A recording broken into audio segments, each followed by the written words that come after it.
¿Cuántos habían nacido en 1836? Hay unos cuantos inmortales, bien. Era la época de Morse. El iPhone de la época, aquí lo tenéis, es un invento brutal.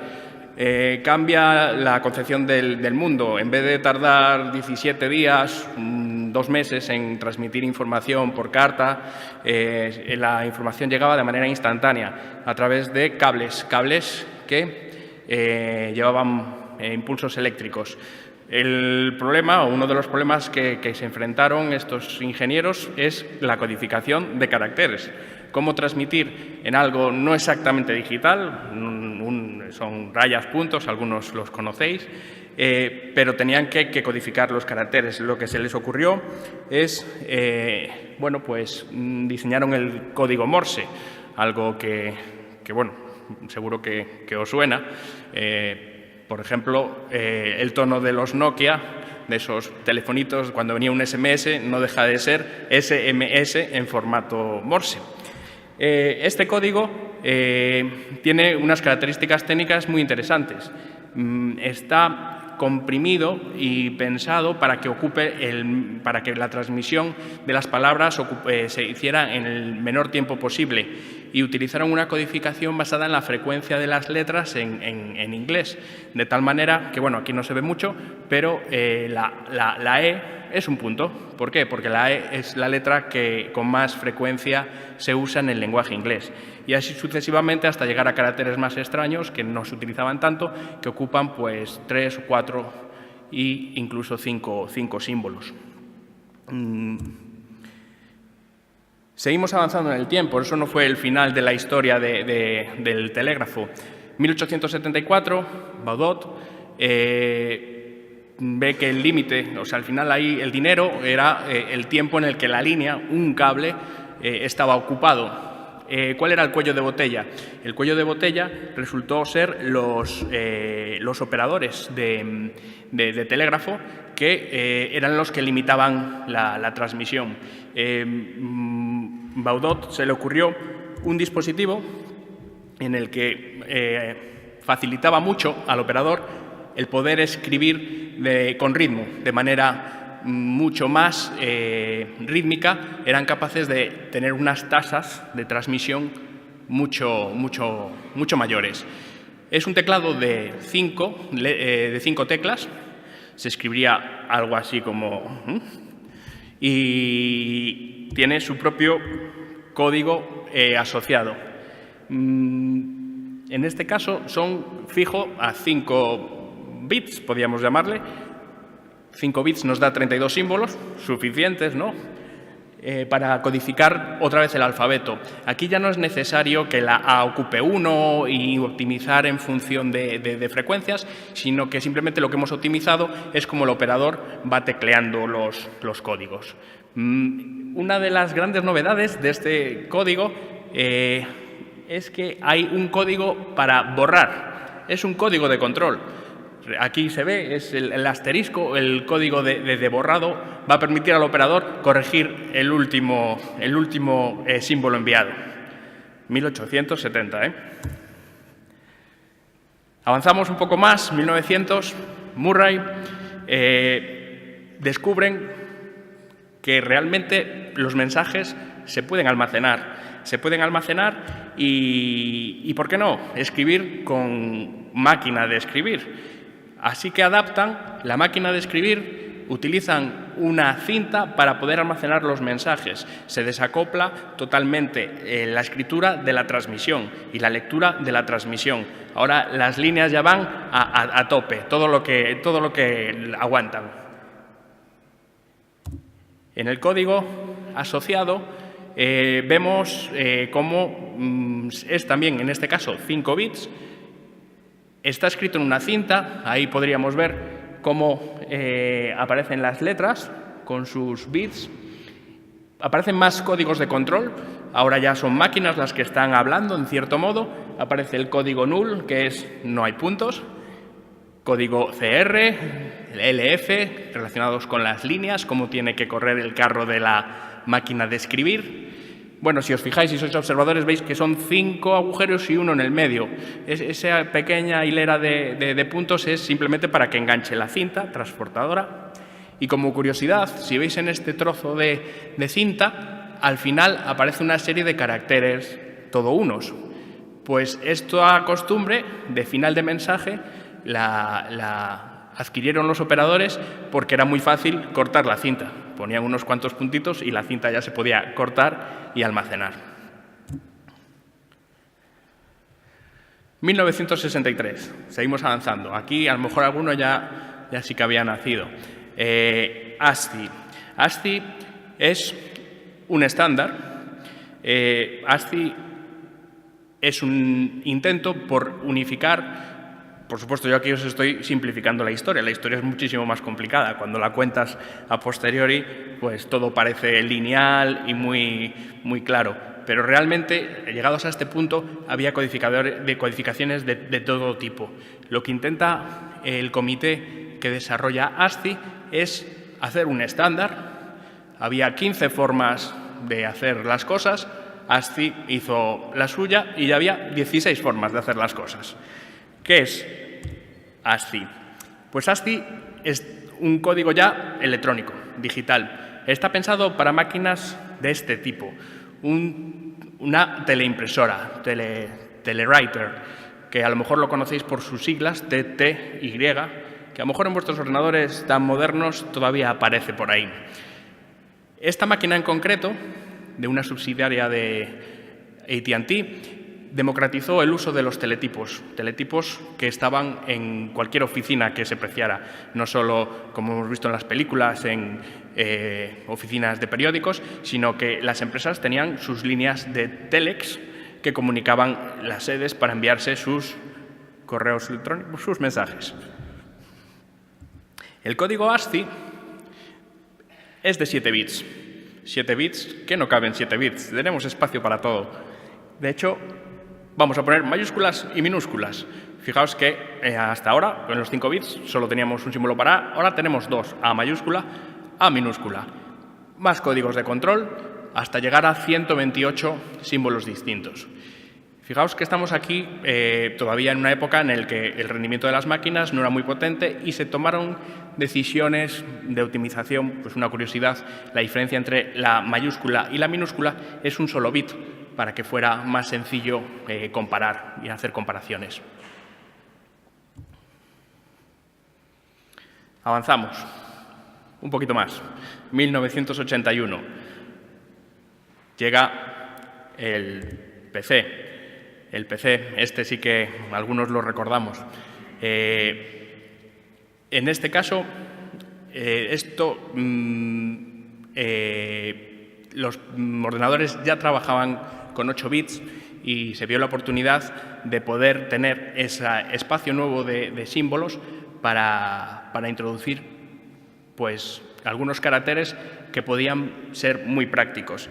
Este que os enseño aquí es el código de caracteres 850 que estaba metido en la ROM del PC. Es de 8 bits, es un superconjunto de ASCII. Si os fijáis aquí, aprovecharon este nuevo espacio para meter nuevos caracteres como acentos, muy interesantes para los que hablamos español, y si os fijáis también, esos bordes, a lo mejor algunos traen buenos recuerdos, esos bordes, para los que no los identificáis, sirven para construir interfaces gráficas de usuario.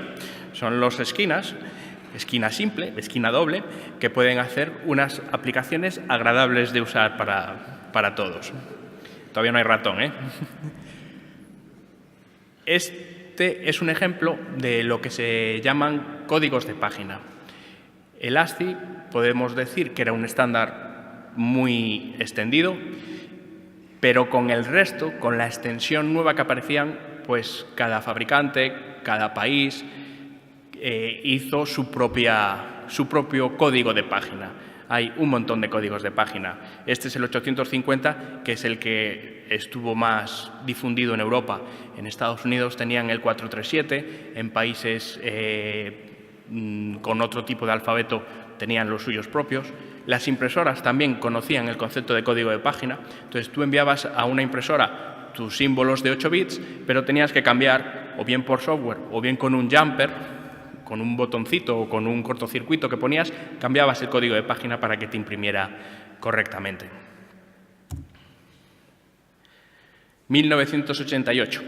Ya estamos con Windows. No es el Windows 95, es Windows 1, hubo Windows 1, hubo Windows 2, 3.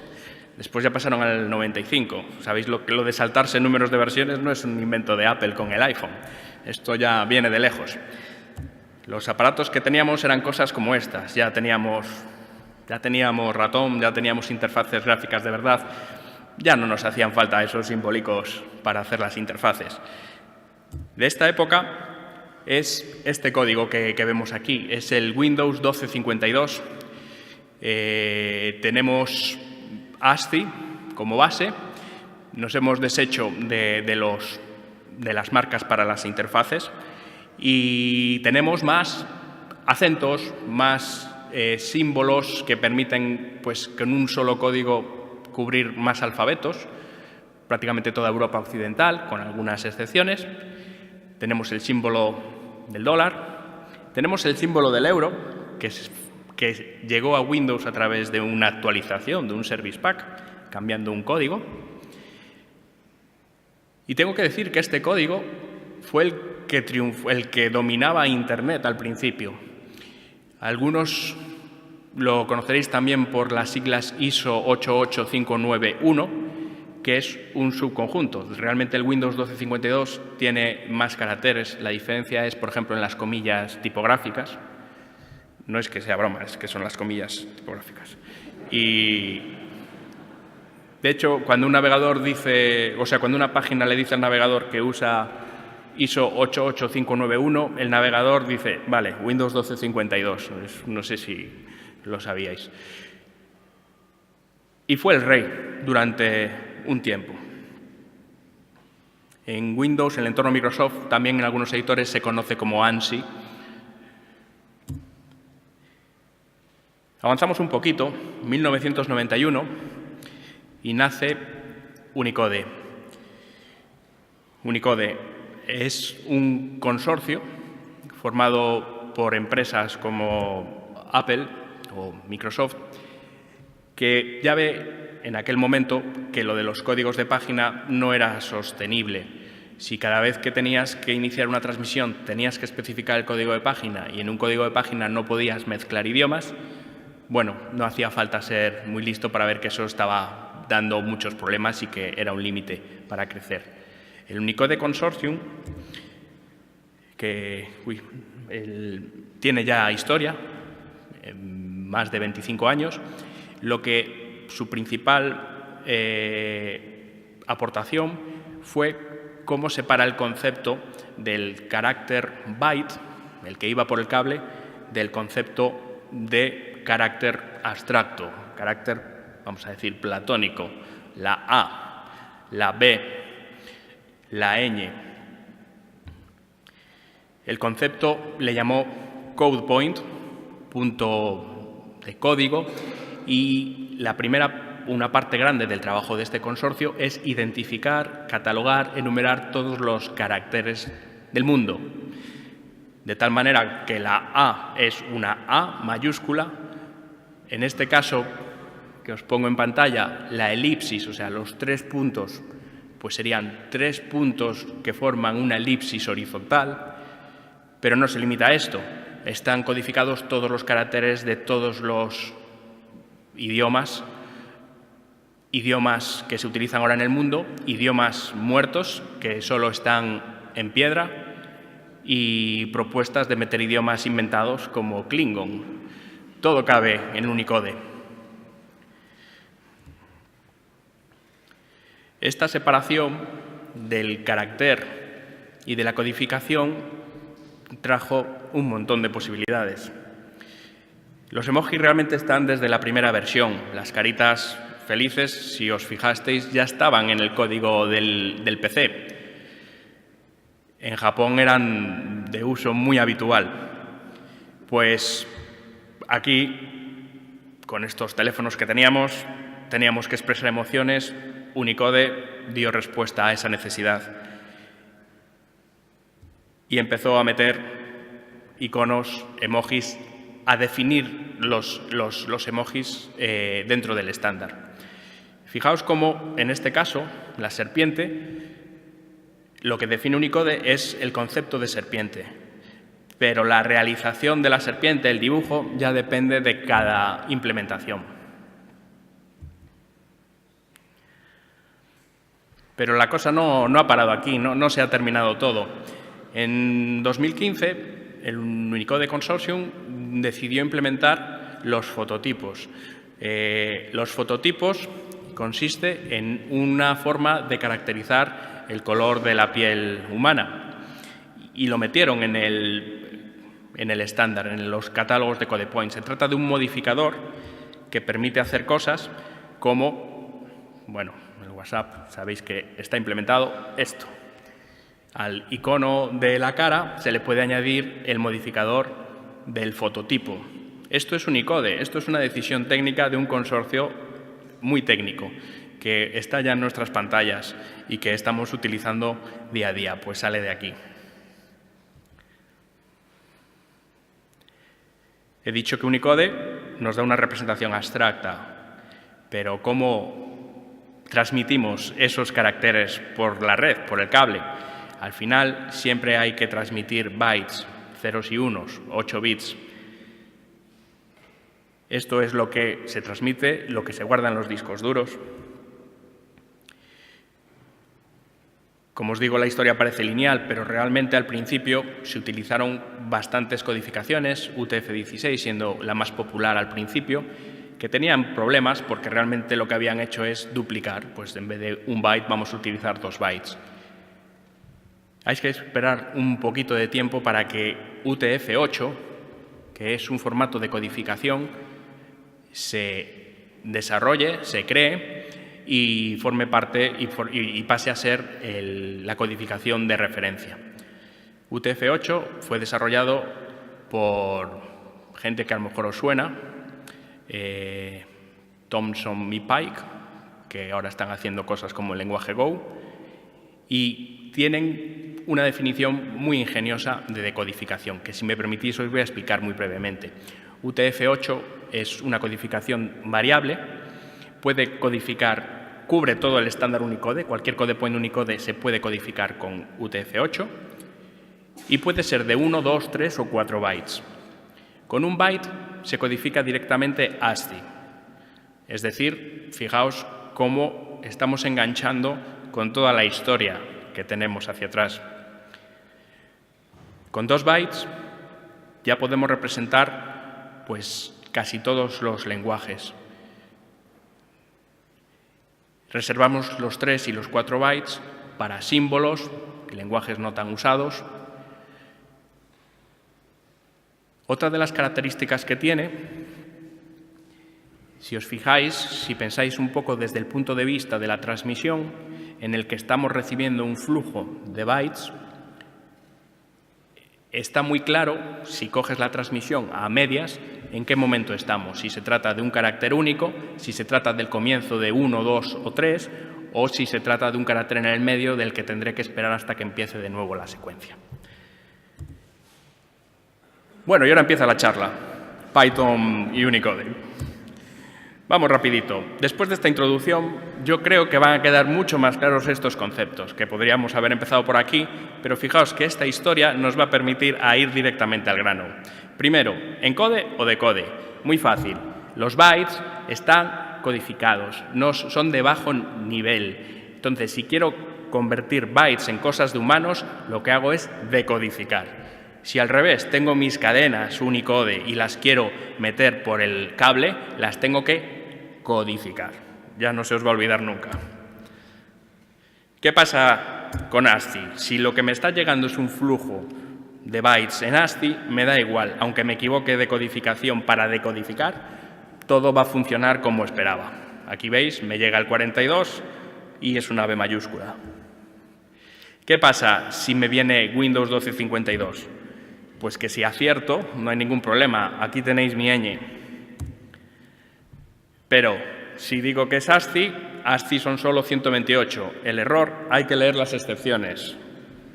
Si veis el error, dice que no está en el rango de 0 a 127. Y si lo intento decodificar con UTF-8, también me da error, porque ese carácter está indefinido. Ese no forma parte de la codificación UTF-8. Lo pone claramente en el mensaje de error. Aquí podríamos ver exactamente cómo esa ñ en Windows 12.52 no es un carácter válido. Debería ser el principio de una secuencia. Con UTF-8 tengo la opción de Error Replace. Le pongo el símbolo Unicode de no sé lo que me estás diciendo y tiramos. ¿Y qué pasa si me viene UTF-8? Pues que si acierto, ahí tenéis mi ñ. Fijaos que son 2 bytes. Pero si asumo que es Windows 12.52, como es de 1 byte, me decodifica el principio y me decodifica el primer byte y me decodifica el segundo byte. Y es por lo que pasan estas cosas. Emoji. Esto es una conversación de WhatsApp. ¿Y Python? Python también entiende. Esto es código real, copiado y pegado de mi terminal. Si como utilizo la librería Unicode Data, podéis ver que eso está compuesto por príncipe y un modificador Fitzpatrick. Un príncipe y otro modificador. En un editor que no soporte, podríais ver cosas de este estilo, pero veis que ahí están los code points de Unicode. Pues esto es todo. Simplemente espero poder haber enganchado estos errores arcanos que nos encontramos todos los días con la historia, que veamos estos errores como una oportunidad, como ventanas hacia el pasado, como catas arqueológicas, y veamos todos los retos que tenemos delante para hacer un estándar que soporte más la diversidad, que no todo tiene que ser céntrico en lo que conocemos. Muchas gracias.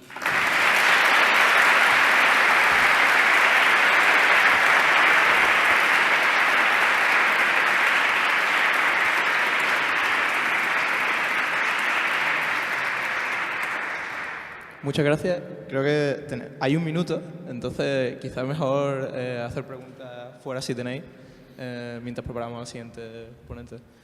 Muchas gracias. Gracias.